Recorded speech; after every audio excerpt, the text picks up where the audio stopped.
Hello and welcome to the Crochet Circle podcast. This is episode 62 and it is called Breathe. Because I can finally breathe. Hello, how are you all doing? I hope you're well. For those that are listening, those that are watching, you already see that there's a difference. For those that are listening, I have a cat. He's sat on the dining table, which is naughty in itself, but I'm kind of letting him away with a few bits and pieces at the moment because we've moved and we're just being a bit gentler on him than we maybe normally would be. But it's been ages since we had Pom as a podcat, so it's actually quite nice to have him in, but he's a bit annoyed with me because I just picked him up and his tail is flicking, so apologies if you can hear that on the audio because there's a lot of tail swishing going on.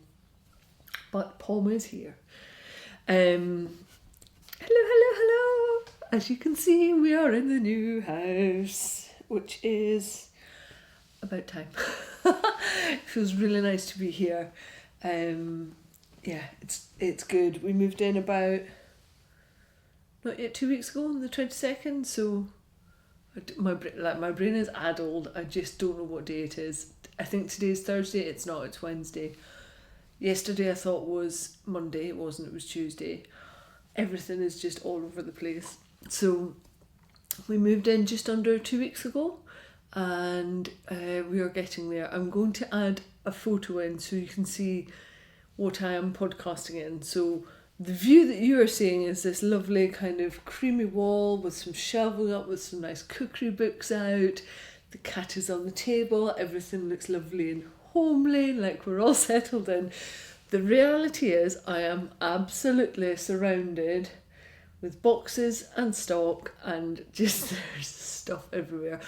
I spilled coffee and coffee beans this morning on the floor. I don't know where the broom is and I don't know where the dustpan and brush are, so they're still on the floor. Just kind of kicked them into a pile on the side. The place is an absolute mess, but I have carved out this little space for me to come and podcast in, so this is the bit you're seeing, but I'll add photos so you can see the actual reality of the situation rather than my kind of Insta-sham of what you're seeing here. So I've got quite a lot for you today, including we've got Final Destination, some en route. I have some interview snippets with Alyson Chu from Moorit Magazine. How exciting is that? It's so exciting, I just did little grabby fingers. We've also got Feeding the Habit, one big Feeding the Habit, Designs in Progress, some quick news beats, and a J'adore for you for February. So I just also wanted to say a quick thank you because, again, for those of you who are watching, you'll see that there were hopefully some extra bits at the beginning of the video. So for all of my lovely Patreon supporters, you may remember a while back I said that what I was doing was keeping all of the money aside, and I had a big de-stash a few months ago and I kept that money aside after I'd paid for the new car windscreen because Matthew managed to smash it up. And I've been saving all that money up, and just after Christmas I managed to buy a second-hand Macintosh, which means that I can finish recording this podcast and I can go straight to my Mac and I can edit podcast on my Mac, and I don't have to wait for Matthew, and he doesn't have to get annoyed by me taking up all the space on his Mac with all of my videos and photos.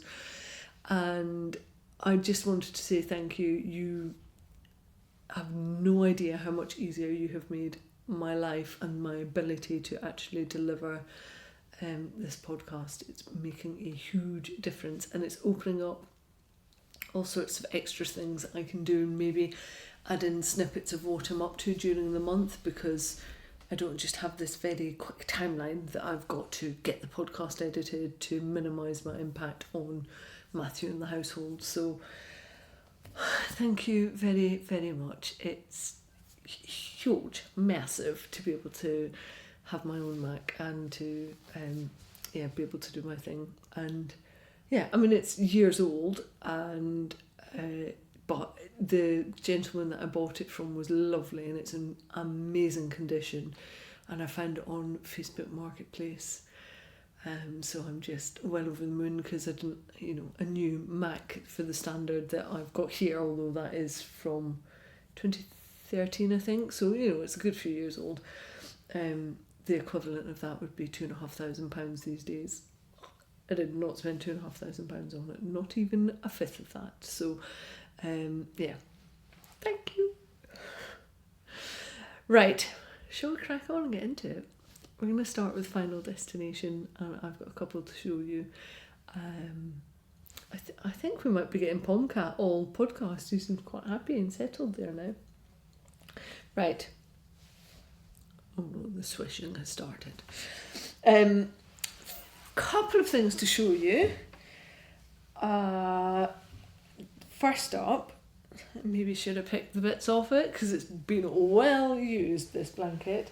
First up is a huge blanket, which is the Strata blanket, and you're going to look at this and go, what?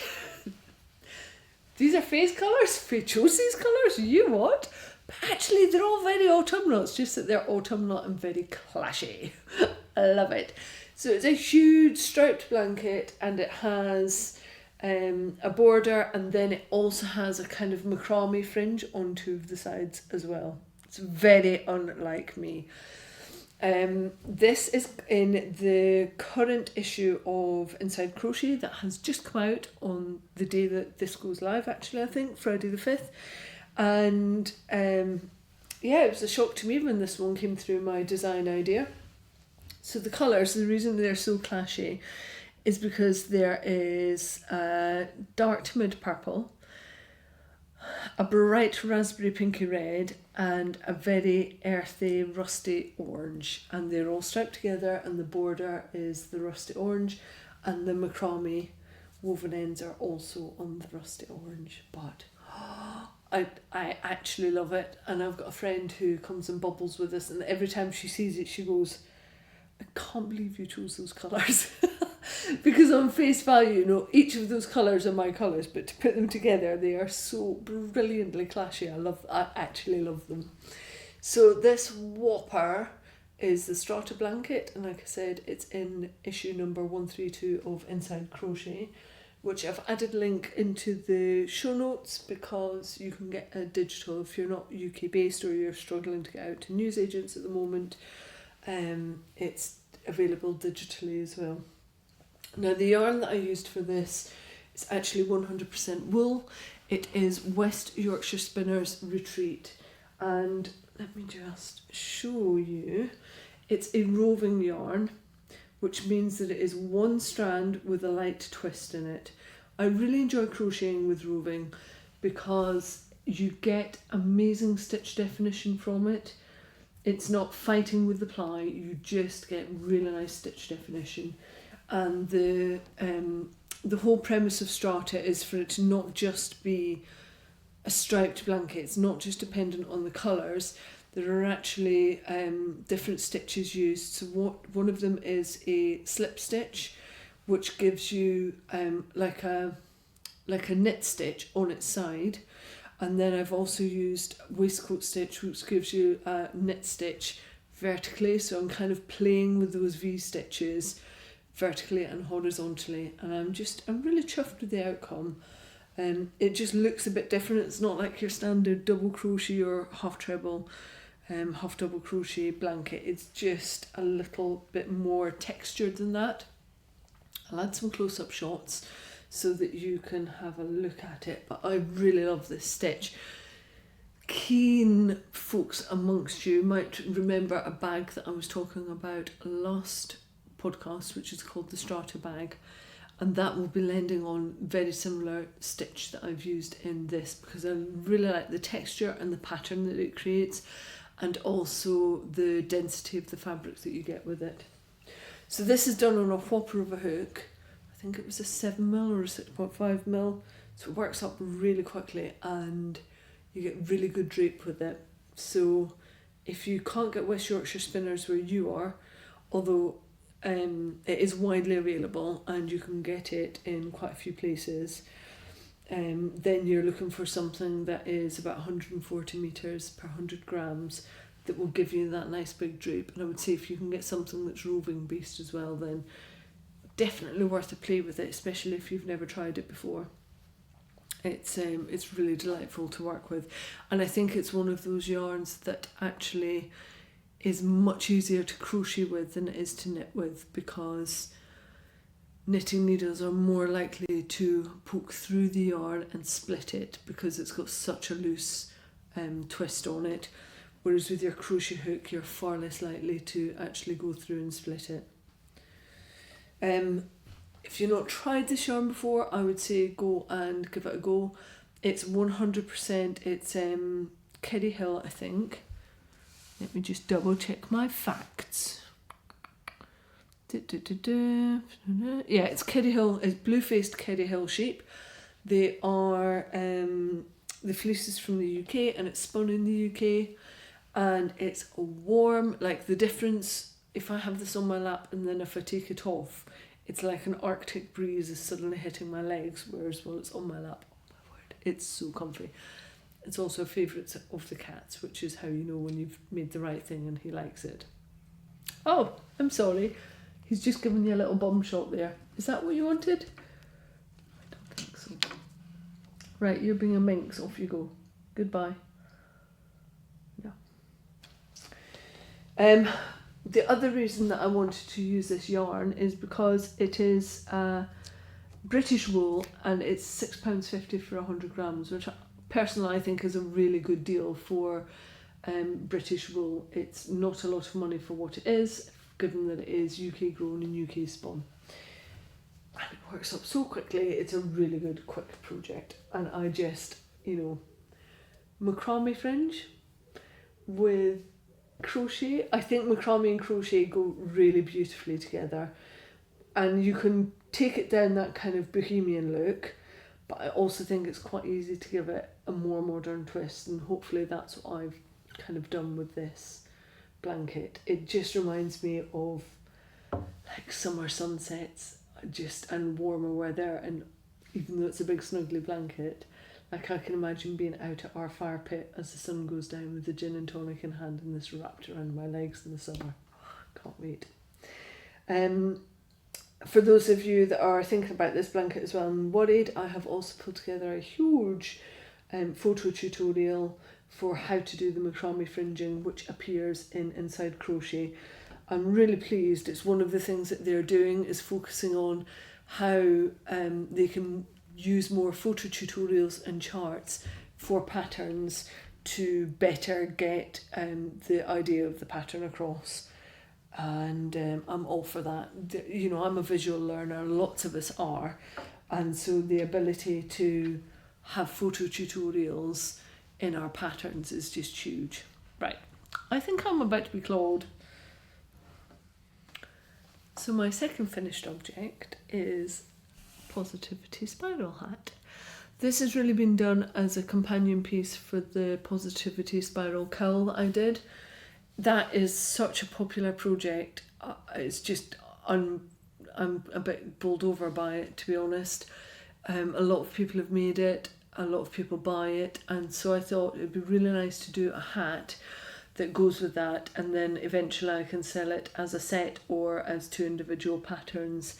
Unlike Positivity Spiral, which has got, I do it from lace weight all the way up and through, my plan isn't to do that with this. I will probably go from 4-ply sport weight maybe up to an Aran, and that's it. So it has the same stitches as the Positivity Spiral cowl, and what that means is that they've got a slight slant on them, which I really love, and I really like how that slant works up in the crown as well. It's one of those patterns that was a bit of a beast to do, and it took a lot of thinking time when I didn't have a lot of thinking time and my brain was really mashed with house stuff, but it eventually came good and came out of my noodle brain. But it wasn't one of those that just flowed off my hook. I had to put it down, think about it, and then finally got to the end part of it. It used to think it was about 60 grams, and the yarn that I used was Rivernet's new base, which is called Nain, and that is their new It's Blueface Leicester, which is grown and spun in the UK, and it no longer has superwash on it.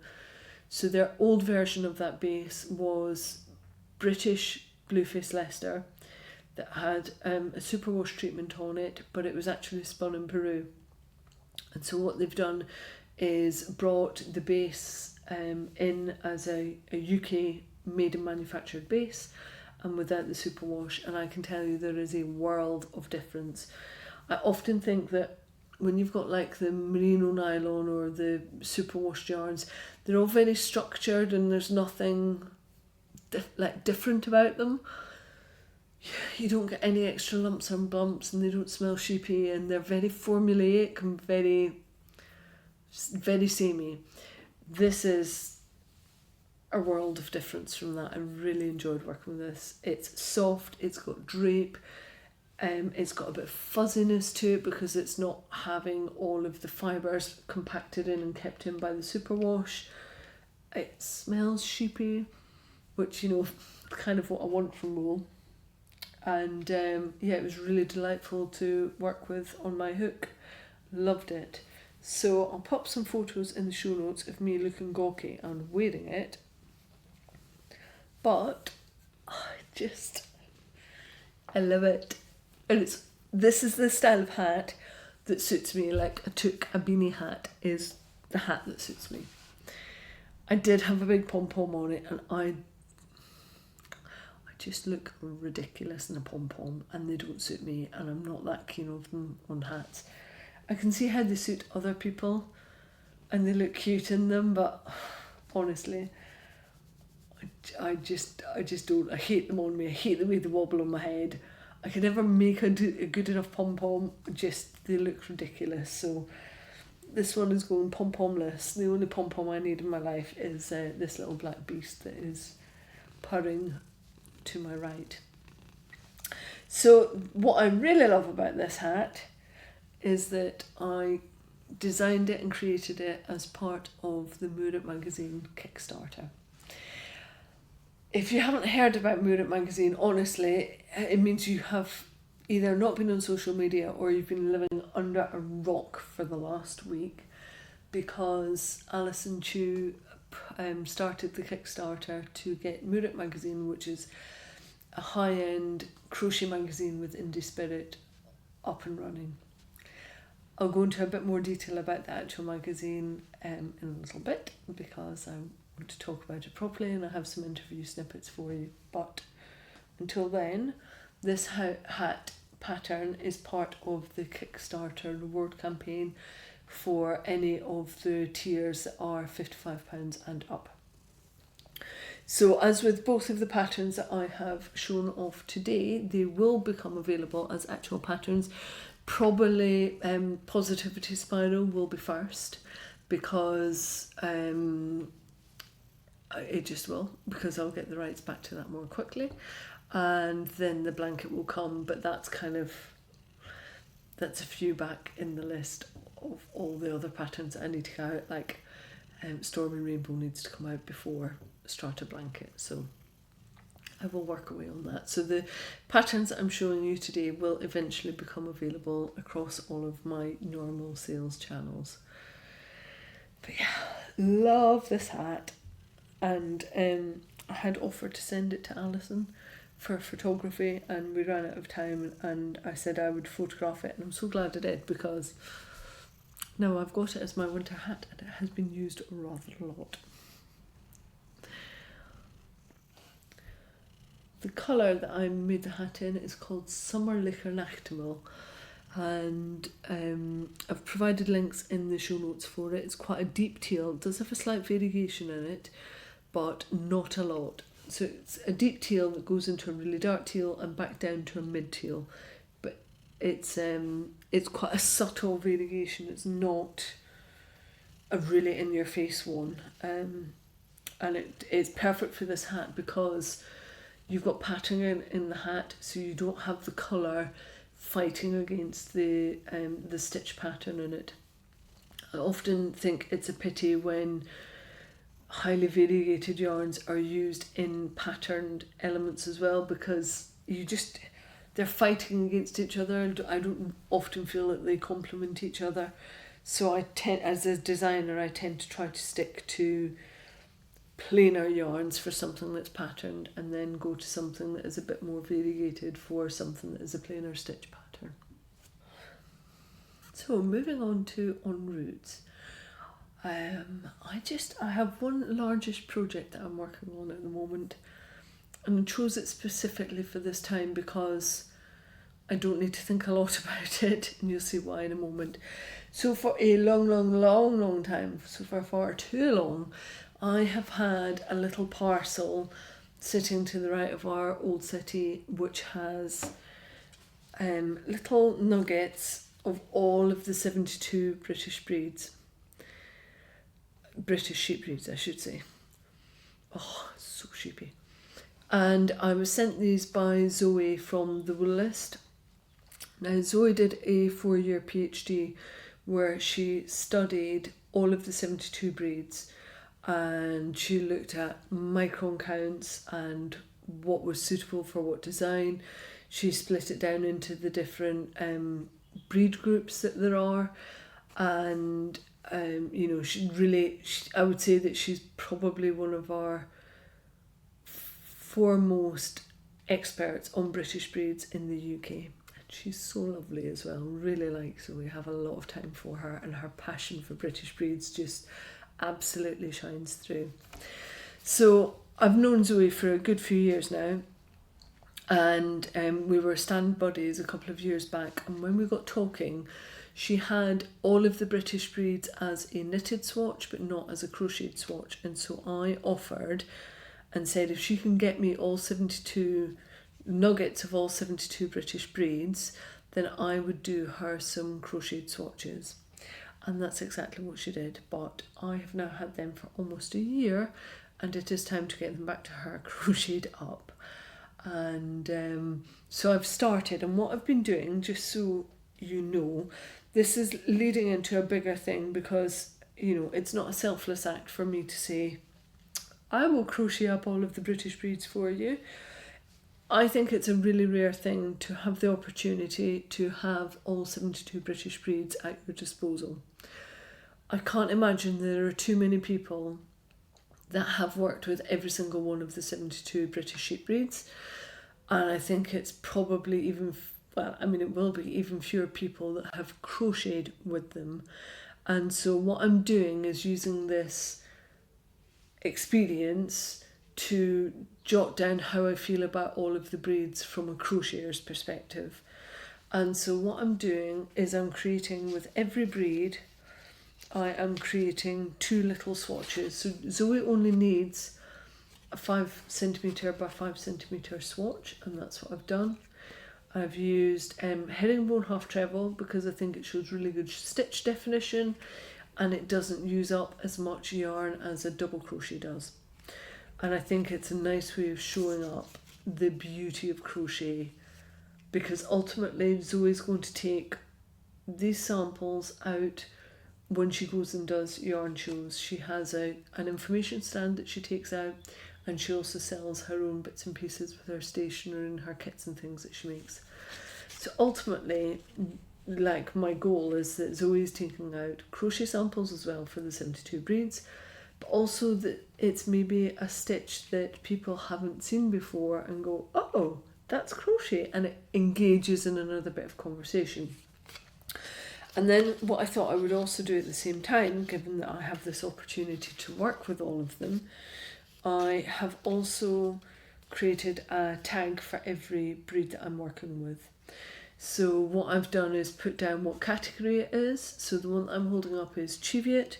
The other one that I'm holding up is Blue-Faced Leicester. So I'm putting down the category, the breed, my initial feeling of it before I've even worked with it, so while it's in its little yarn nugget. How I think it's been processed. So for the Cheviot, I've said that it's 3-ply, and I think it's machine spun. I'm noting down what the colour is. So for the Cheviot, I'm saying that this is quite a white wool, and for the Blue-Faced Leicester, I'm saying that that is quite an oatmeal cream colour. So I'm noting the differences. I've also taken photos of every single one of the 72 beads in their nugget state, and I will also be then re-photographing them with their swatch as close-ups. And the ultimate goal for me, beyond sending the swatches to Zoe, is to also pull together some blog posts of the different sheep breed categories that other people can then use from a crochet perspective. So I'm also saying what the stitch was that I used, what the hook size was, and then at the end of the swatches, I'm noting down the words that come to mind when I finished working with them. So for instance, for the Cheviot, I've said that it's plump, bouncy, soft, defined and contained. For the Blueface Leicester, I've said that that was soft, delightful, drapey, shiny and lovely. So these words are ones I will attach to each of the sheep breeds within the blog posts as well. Now, obviously, this is very heavily caveated that one wool is not the same as the next wool, and that you could have, and the best for instance I can give you is I absolutely adore North Ronaldsay yarn, North Ronaldsay wool that comes from Orkney that has been spun by the mill on North Ronaldsay. I don't know how they do it, I don't know what they do, but it is the softest, most beautiful North Ronaldsay wool I've ever touched, and it is some of the most beautiful wool I have ever touched. I then about a year and a half ago went to a yarn show and felt some North Ronaldsay wool from the Breed Society that I think had been spun somewhere in Middle England and grown somewhere in Middle England, and it was a totally different wool. So you can have the same breed, but it can feel completely different depending on where it is that it's been processed and where it is that it's been grown, what its diet is, climate, all sorts of factors will play into how that wool eventually is spun, processed, and how it feels in your hand. So obviously the comments I'm making are specific to the yarn wool that I have been working with. However, there is some like crossover to the breeds specifically, I would say. But my plan is, because I've done 2 of each, is that I will also have these breed swatches available when I start yarn shows again. So if you wanted to come and have a feel of a breed, then I will have them tagged up and swatched up and available probably again in their categories, so that you can come and have a play and feel what it is. So maybe before you wanted to go and buy or search out a different type of breed, or you're looking for a specific stitch definition, if I'm at that show vending, then I will have the British breed selection with me as well. Obviously if Zoe's there, then go and see her first, but she isn't and I am, then I will have these with me. I mean, ha ha ha ha ha ha, when is that going to be that we're back in a yarn show? Because most of the ones in the UK for this summer have been cancelled, if not moved to online. The next big one that I can see maybe happening is Yarndale, but unless I've been vaccinated and I'm safe and not carrying and not going to put other people at risk, then that's a no-go for me. So, like heavily caveated, at some point in our future, I will be at a yarn show and I will have the 72 breed swatches with me. So that is my en route. I'm almost halfway through those 72 breed switches. It takes a lot longer than you would think to do 2 little swatches and to write up the notes and do the photography and everything. But like, what an opportunity to be able to do that. I feel really lucky and fortunate that this has been an opportunity that I've been afforded by Zoe, because some of these breeds are not that easy to come by, and quite a lot of the swatches that I've made have been worked up from hand-spun yarn as well. So I don't know where Zoe's been getting them from, but I think it's all over the place. There are certain twists and certain plies that I can see, and I recognise the mill that they come from. So I can see certain breeds have come from the same place, and I think there are kind of 3 main mills that she has been getting stuff from. So you start being able to identify different bits and pieces. More on this, and like I say, this is all really leading towards some quite in-depth blog posts, and really stuff that you can reference between my blog posts and Zoe's website, which I've linked to in the show notes because it is full of information. If you're breed specific, and if you have got queries about breed specific wool, I would use Zoe's website as a first port of call. Okay. On to interview snippets with Alyson Chu. So I'm adding some little bits from the interview. The full interview is fully linked in the show notes. That is now available on YouTube and also on Podbean as a standalone interview. We recorded this at the end of January, so just before the Kickstarter campaign started. That was when she had a target of 10,600 to reach to get issue 1 off the ground. She also had a stretch target, and then she added another stretch target. And as I was typing up the show notes, the current amount was £18,750, which I believe is the crochet community saying we have been underserved by the industry for too long, and we want more. We want more crochet content, and we want different crochet content. I've been messaging Alyson every now and then saying, oh look, you're going to have to make a magazine. What I actually did was plagiarised Hamilton and said, okay, so you're doing this. Because it became very obvious on day 1 of the Kickstarter that it was going to be fully funded and some, and I am so excited for her, and I'm so excited for us as crocheters to finally have an indie high-end publication. And as I said in the interview, this isn't to denigrate the other crochet monthlies that are out there. They've got a job to do and they do it really well. This is something different. This is like coffee table publication. This is something that is very tailored to I don't know, just like the high-end bespoke nature of crochet, and as Alyson puts it, a crochet magazine with indie spirit. And yeah, I'm very excited by it. So snippets are coming up now of our conversation, and then if you want to see the whole thing, it's about 32 minutes long, all linked in the show notes.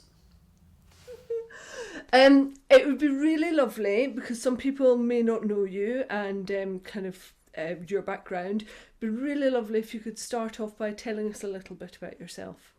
Yeah. So, well, as you mentioned, I host the Keep Calm and Carry On podcast with my mom, where I crochet and she knits. So really representing the crochet there. And crochet has pretty much been my main hobby since we began that podcast, and a little bit before in 2017. I'm originally from the States, as you can probably tell from my accent. You do not have a Scottish accent? No. Yeah, although, you know, or yeah, in no way from this part of the world. But I've also started designing a bit. I had a design that was shortlisted in the Unravel design competition, which is really exciting for me because that was sort of my first sort of serious foray into the design world.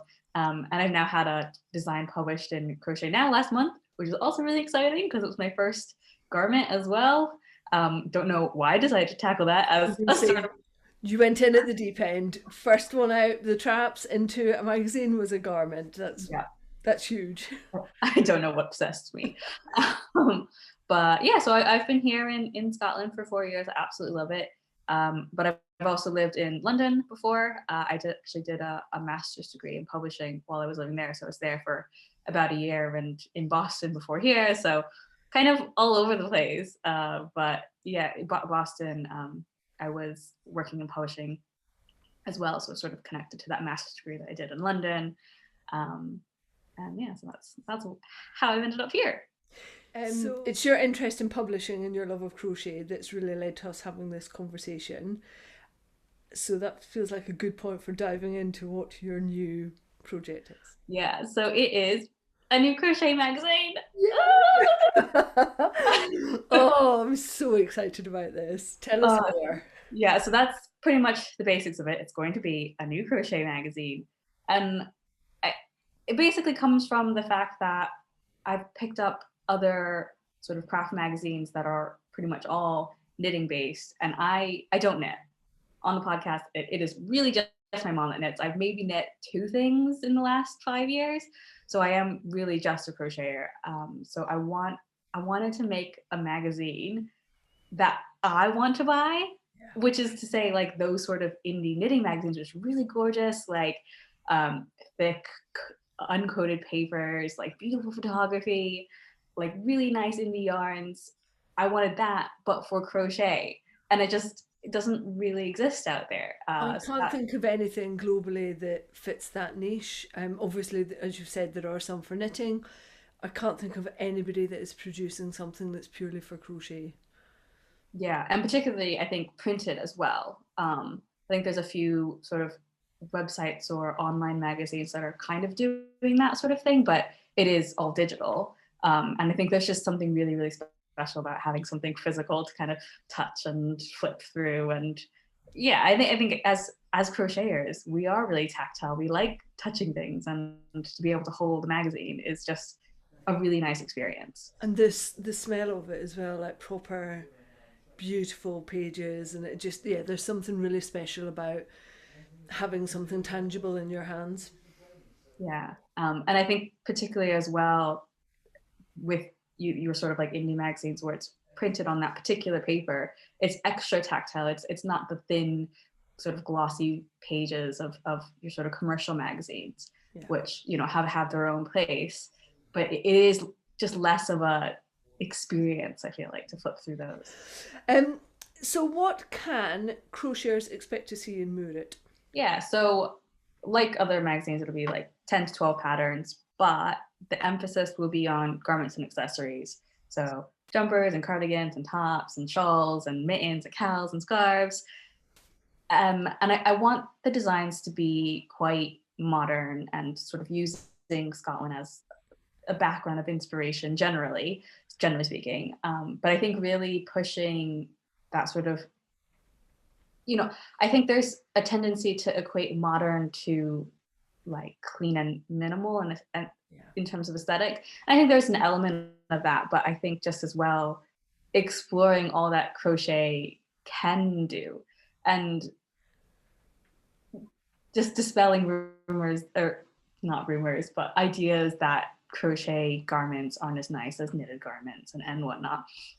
And I think as well, the Scottish climate will begin to dictate the type of design. So the idea is that it'll be published twice a year. So you've got your autumn, winter, and spring, summer. And for the spring, summer issues, because it only gets so warm here, you won't really see necessarily, halter tops and bikini cover-ups and things like that. They'll still be sort of Scotland summer appropriate. So maybe a bit more cotton, but a little bit more coverage, that sort of thing. And with that emphasis on garments and accessories, there'll be slightly less of your amigurumi and blankets and homeware, just because I think there's already so much of that sort of thing that you can find. And I kind of wanted to limit the scope of the magazine to be very specific and to be focused, And I would say from doing the podcast, and I don't know if you get the same from your viewers and listeners, there's a real wish for more crochet garments in particular, but very wearable ones, where the sizing is inclusive, and it takes into account all sorts of body shapes. So is that part of the ethos of the magazine as well? Yeah, so definitely wide ranges of sizes. I think I mentioned about 30-inch to 62, at least, that sort of range that you're looking at. But as well, I want to introduce a sort of digital element to the print magazine on top of having the sort of PDF version. I think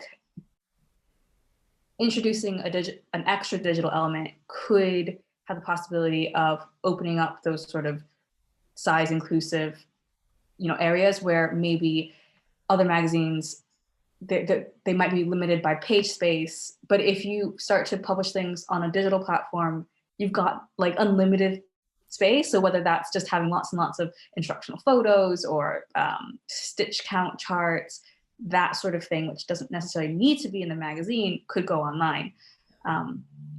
And that's a really clever element, and I can't think of any other publication that's doing that, certainly within the knitting crochet sphere. So I think that alone makes Moorit a real standout publication. it's such like, it is very me, I think. I mean, considering that, I do the web design for BIPOC and BIPOC, I love fiddling around with code and thinking about, online things. So yeah, it's definitely up my alley. Does that then also lead itself in for, I'm thinking about reading apps for people that have visual impairments. So does it link through to that side of things as well? Yeah, so I've actually already had a meeting with an accessibility consultant about how to introduce accessibility into the magazine. And I think it makes sense. If I'm going to think about it, I might as well build it from the start, because, if I start building the magazine without thinking about it and then having to retrofit things into accessibility. So I've talked to the consultant about both sort of general visual impairments, whether that's like large text, but also making a standalone version that would be screen reader compatible. So for me, I'll need to do a bit of training on how to create those sort of templates and whatnot, and work with a consultant as the process, unfolds. But this definitely something that I'm hoping will be released at the same time, if not, a little bit after getting the first issue out, is having a separate standalone edition. I think the crochet community itself has been looking for something like this for a long, long time. I think what might take a little bit longer is for the yarn shop side of things to catch up to where and how vociferous crocheters are about this and what it is that we want, because I still feel like we're being underserved. Definitely. So I'm hoping that this publication will help to pull up what's available for crocheters in yarn shops as well. I actually think it's a much bigger thing than potentially even you think it is. I think this could be huge for crochet globally. I think you're going to set the bar. I guess, yeah, I mean, just you mentioning about yarn shops, it is like, well, hopefully the magazine will sort of be, like a signal to yarn shop owners that, I mean, the crocheters are there. Not only are they there, but they've helped fund this magazine. They want this magazine. This is the kind of content they want. I'm just thinking about going into yarn shops and, you got your crochet bookshelf and your knitting bookshelf. And it's always, I look at all the stuff on the knitting bookshelf and just think, why don't they have books like that, but for crochet? Why is it just learn how to crochet for beginner books? Yeah. Yeah. I am really excited. It just talking about it now as well, it just makes it seem more real. And I put into mind of when we were doing BIPOC and Fiber, I was interviewed at one point and asked like how I had come about to be part of the project. And it was because I messaged Jeanette Sloan. And my whole reasoning behind this was that I had it in my head that I wanted to ask her this question or ask if this resource was going to become a thing. And I kept thinking like, oh no, like she's got enough on her plate. I'm sure she's already thinking about it. Somebody else is already helping her. And eventually I just realized, nah, like why not? Like what happens if you don't say anything and no one else says anything and it never happens? Then it's on you, right? So I feel like with this magazine as well, like I've been sitting here thinking, wouldn't it be great if there was a crochet magazine?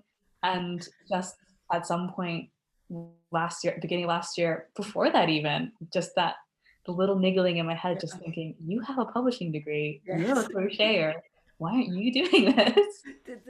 So I guess the key question is, how can crocheters best support Moorit Magazine? The obvious way would be to back the Kickstarter, to donate money if you're able to. The Kickstarter will be running until February, and you can get rewards for backing, which just as a sort of a perk to say thank you from me for believing in the project. So things like yarn, a hat pattern designed by you. It's really lovely. And even if you can't back financially, which I feel like even without the situation that we're in, I know not everyone would be able to back financially anyway. Just sharing the project and the Kickstarter page on your social media, at your craft group, your crochet group, your knitting group, whatever that may be, just getting the word out there. Because even if, and even if you do back, to share it as well, just because I think trying to spread the word as much as possible, reach as many people, just to up the chances that the project gets backed. Yeah. And so to wrap up then, Alyson, how should people keep in touch with you and the progress on the magazine? So there's an Instagram account as well as a Facebook page, and they're both Moorit Mag, all one word. So easy enough to see all the posts and updates there. But as well, there's a website, which is mooritmag.com. And from there, you can subscribe to the email newsletter. So you get all the updates that way as well. And for anyone who would like to email me, it would be hello@mooritmag.com. I'm sure you're going to be inundated with people. I really, I can imagine so many people are going to be interested in what it is that you're doing and want to be able to support you as well. Yeah, I mean, the support already has been like absolutely amazing. And like, I don't know, I think that there was an element of being nervous to begin with, particularly, but just, yeah, having that support and just, designers like you, and you've put me in touch with like yarn suppliers as well, and they've been like super supportive. The Border Mill, they donated that giveaway prize. Like it's been really, really nice. Yeah, and I think it's worth mentioning again, and just for people to bear in mind, this is you on your own doing this. This is not a full team. Yeah, when I say we, it's the royal we. And you're going to use the experts and where you need them, like photographer, tech editing, accessibility person, but it's you. This is your thing. You've got the skills, but we're talking about an awful lot of work for you to be able to get this off the ground. So anything that the Crochet Clan can do to support, please do. I know from conversations that we've had over the years that so many Crochet Clan members have been looking for this magazine for years and years and years. So we now have the opportunity. So let's, do what we can. Let's make it happen. So although on the back of that interview you can see that our hope was that the Kickstarter would be successful, and we now know that it totally has been, I would still say if you're able to, go in and support it financially if you can. And what that means is that gives Alyson the confidence to start working towards issue 2 as well as issue 1, and monies can be moved over to issue 2, which is, what surely we all want. We want a magazine that has got longevity to it, that isn't a one-hit wonder. So go in and support it. And the other thing is, if you can't afford that financially, then hit the like button. Go and start following at Moorit Mag on Instagram or Facebook. Just generally tell people about Moorit Magazine and let them know that you're a supporter of it, because we want more. We want like creme de la creme crochet. Okay, on to feeding the habit. I haven't had any wool coming in, but we have had one major purchase, and it's a house. So very much my life has been preoccupied with getting the house ready. So no wool has come into this house other than the stuff that I already owned. And you kind of know that you don't need more wool when the removal team start bringing it in and they go, "You've got a lot of wool." And you're like, "Yeah." And they said, "You've got 13 boxes of it." And I'm like, "They're only the see-through ones that are wool. There's more." Basically, I was shamed by our removal team that I had so much wool. I don't care, I bloody love wool, so whatever. Like, it makes me happy and I enjoy it, and it's my livelihood and my hobby. They weren't being mean about it, but there was a very definite counting of boxes and letting me know how many boxes I had. So yeah, the house has been the big purchase and we are loving it. I think we're about 95% unpacked now. I mean, there's crap everywhere, don't get me wrong. Unpacked doesn't mean tidy or clean. Like, everything needs a clean. But we are kind of starting, like, books are out on shelves. This weekend I'm hoping to actually carve out a little crafting space upstairs in the spare bedroom. Maybe have a place where my sewing machine can sit out permanently. That would be really nice. Get my wool out and just be reacquainted with it, because I have missed it. It's been quite frustrating to know that I've got something that is good for a project or that I need for a project, but it's been in storage for 5 weeks, or that I just can't physically get to it because it's at the bottom of a massive big pile of boxes. So, like, I'm going to spend my time this weekend sipping coffee, getting my stash sorted and getting it back out and having a nice long look at it and just appreciating what I've got. And I'm so excited by that. I might do a little time-lapse video of me shifting furniture in, shifting furniture out, getting wool in, getting wool out, and just trying to get the setup right, because we've split the phases of this house down into 3. Phase 1 is to sort out this room, which is like a dining area, kitchen and lounge through there, and it's all in a big L. And then just through here is what is now my studio, stockroom, shop, storeroom. So it's right in the middle of the house, which is not ideal. So ultimately, we've got 2 spaces that we can develop some outside office spaces. There's a red brick building just out there, which used to be the old toilet. So this is a Victorian house. And that we're thinking we'll just develop it all the way down right to the bottom end of the garden. And that way that can become my shop at one end and my design space at the other. And then when we come to sell this house, it'd be a really nice little summer house or potting shed. So we'll do it so it's got nice crossover, and we'll put another office out there, which eventually I think Matthew will move into, because I think the room that we'd put across for him as an office is maybe a bit small, but we'll see.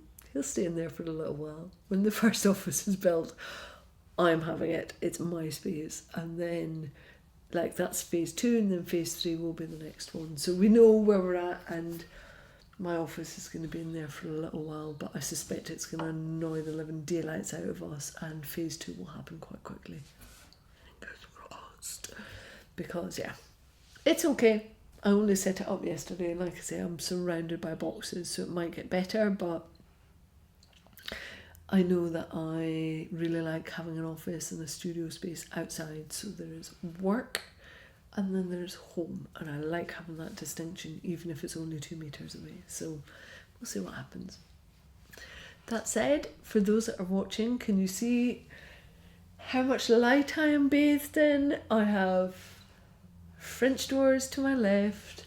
I have 2 massive Velux windows over there. There's another window over there. There's loads of light that comes in from the lounge. Like, I don't have the ring light on. I've got no lighting on.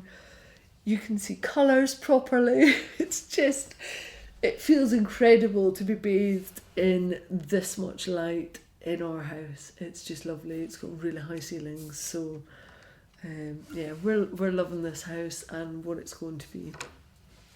And I'm loving how much light I have in it. I can actually photograph things properly. It's incredible, and you can see me, and I'm not going to have to sort out the white balance. It's just amazing.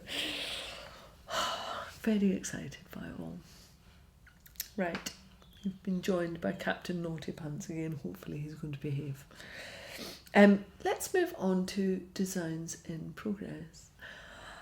I had such a lovely reaction from you all to my idea of sharing my design process, and it was a real split between many of you that just want to see behind the curtain and are intrigued by what goes into designing a pattern and getting it out there. And so many of you that are budding designers and maybe just don't know where to start, or you've got some design ideas and you're just not sure how to take that forward. So, given that we've just moved house under a week and a half ago, I didn't feel like I could do that segment justice, and I would be rushing something out. And what I want to do is a real considered, proper job on it that does what it is that you want from it and really gets across what my design process is. And other people will have different design processes. So I'm going to come at it next month and have some proper time on it, thinking about how I'm going to deliver that. But one of the things that struck me that would be really useful from all of the YouTube and Podbean comments is to maybe have a Zoom session every couple of months, 3 months, and talk about the elements that I've spoken about within the podcast specific to designing. So that if you are a budding designer, you can come in on those Zoom calls and you can ask questions. And what I was thinking is, what I would probably try and do is get some of my design yarn dyeing buddies, like industry friends, in on those Zoom calls as well. So if we're talking about, let's say, designing for magazines, I would try and encourage some of my friends who do a lot of magazine designing to come and be part of that Zoom call. So you're then getting more worth from it. So it's not just what I have to say, but you've got other opinions and other approaches to it as well. So that's my plan. But I just need a bit of time to pull all of that together and actually find the wool that I need for the designs as well. Like, I've got them, they're in the house.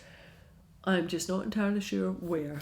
So I need, I think, just a little bit of breathing space to pull that together properly, do it justice, and get all of my little ducklings lined up so that I can really deliver something that fits the brief. You know me, I don't, like, half-cocked is not what I like to do. I like to be very considered in my approach to stuff, and I don't see why this should be any different, frankly.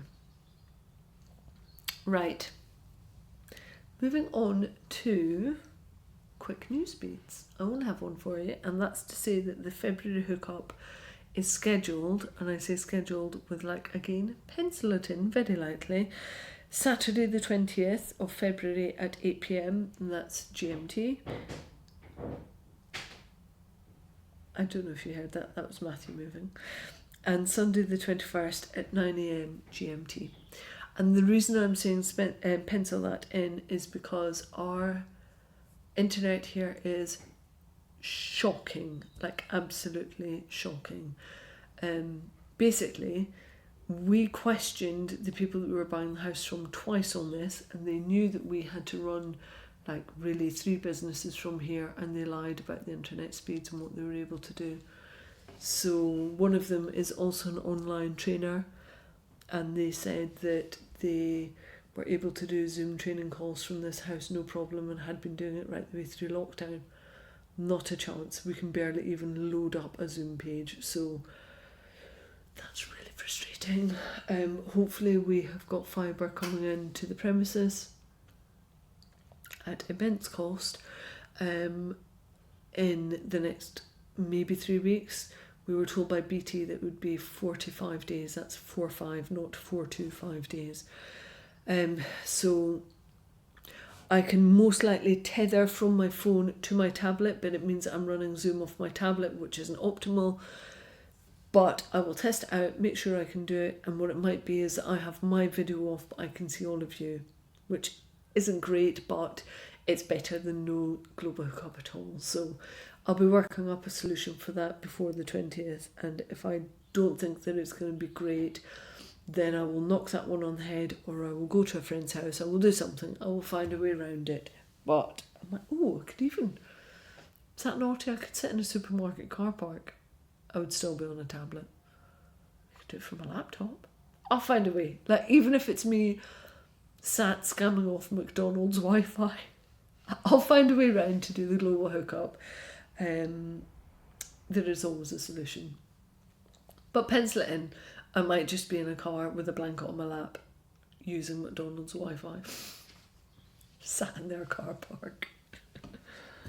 There's always a way. What else do I have for you? Final one is J'adore. I have found a new podcast vlog that I love. Now, it will not be for everyone, but I really enjoy it. So let me give you the premise of the podcast first, and then I'll tell you what the content warning is. So it's a YouTube channel called Talasbaun, and it's a young couple that live in a forest cabin in Sweden, and they have pretty much an off-grid life. And it's just about them doing up this old log cabin that used to be the summer grazing pasture cabin away from the village. So it's out in the forest with a lake beside it, and they have a small holding, and it's about their life off-grid, basically running a small holding, building a new barn. She has gone off and done cheese making courses, he's gone and done a charcuterie course. They had a baby boy earlier last year, and it's just generally about their off-grid life and how they run their small holdings, some of the crafts that they do, and doing that in a very off-grid way, so they're not dependent on electricity, though they do have electricity from solar. It's absolutely beautifully shot. Matthias does drone shots, and so you'll get time-lapse of Aurora Borealis, there's time-lapse of sunrise and sunset, and just they put a lot of time and effort into their videos, and they are beautiful. Now, the content warning is that they are smallholders, and they believe in nose-to-tail practices of being a smallholder. So there will be video content of butchery, of raw meat, of slaughtering, and that is not for everybody. So if that is not your thing and you don't want to see that, then this is not the podcast for you, because whilst they do put some content warnings in, they're not consistent with it. So if that's not for you, then this is not going to be the channel for you, because the content warnings aren't set up there. If that isn't something that you mind, then I just think it's a really beautiful depiction of somebody's slower living, different way of life, and how they are putting that slow living into practice. And yeah, I really love it, especially the detail of the videoing and how beautiful it is. Like, I aspire to be able to create a podcast that looks like that. That isn't this podcast, by the way, but it's something else that I have bubbling away as a little... I have two ideas bubbling away. One is interview based, where I actually go out into the field and interview, and I would love to be able to do even a little bit of what Matthias manages to get across in the Talasbaun podcast. And the other is, I think I would really love to be able to document what we do to this house and how we live here, because I want to have an outdoor cooking range out there. A couple, actually, our pizza oven arrived yesterday.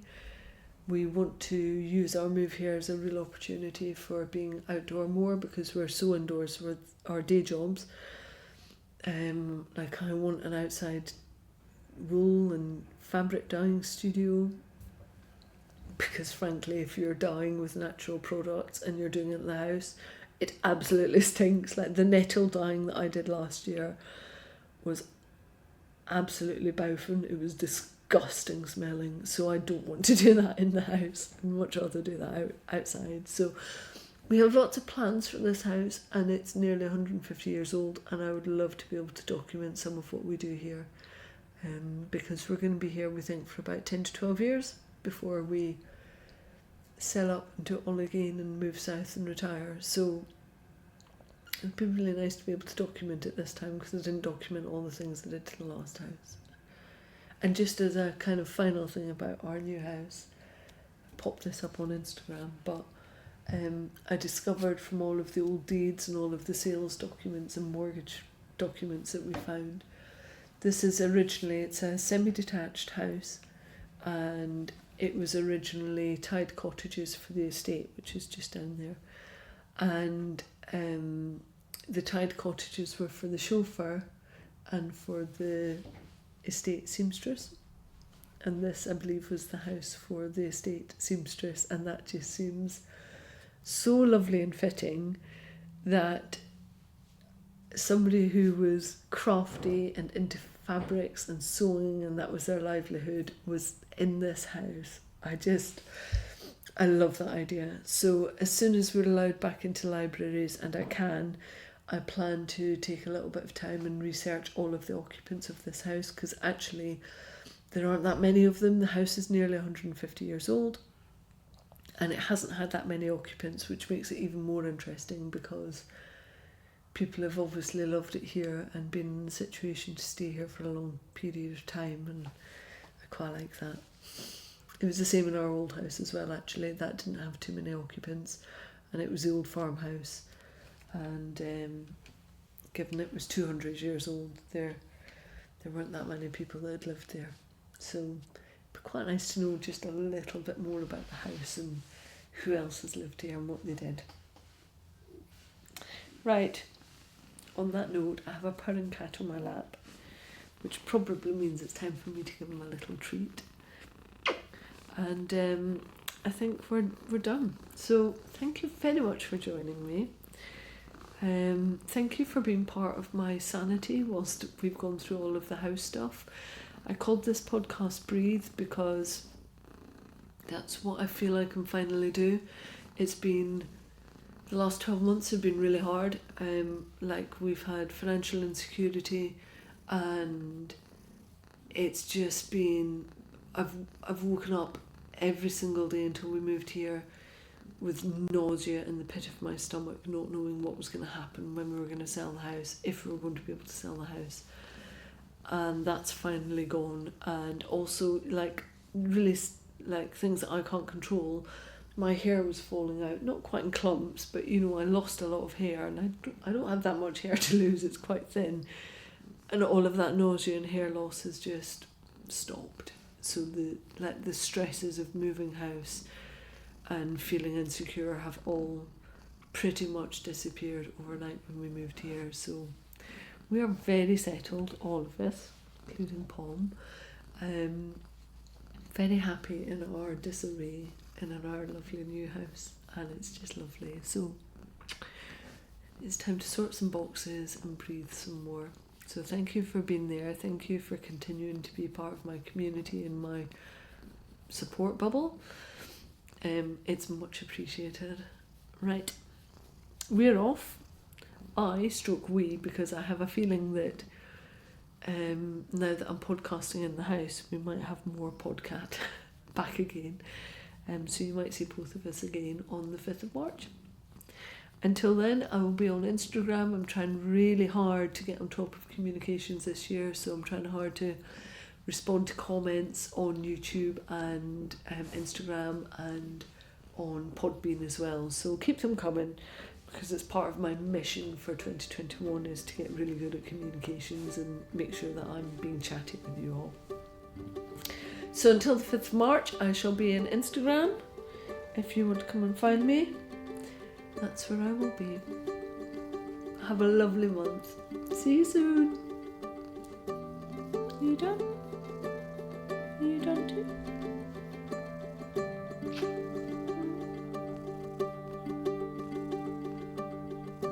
You're so cute. There is a pigeon. Want to go get the pigeon?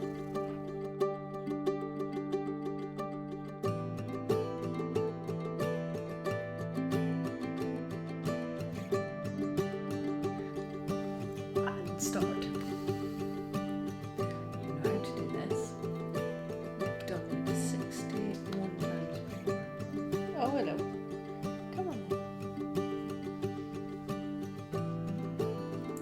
Hello and welcome to the Crochet Circle.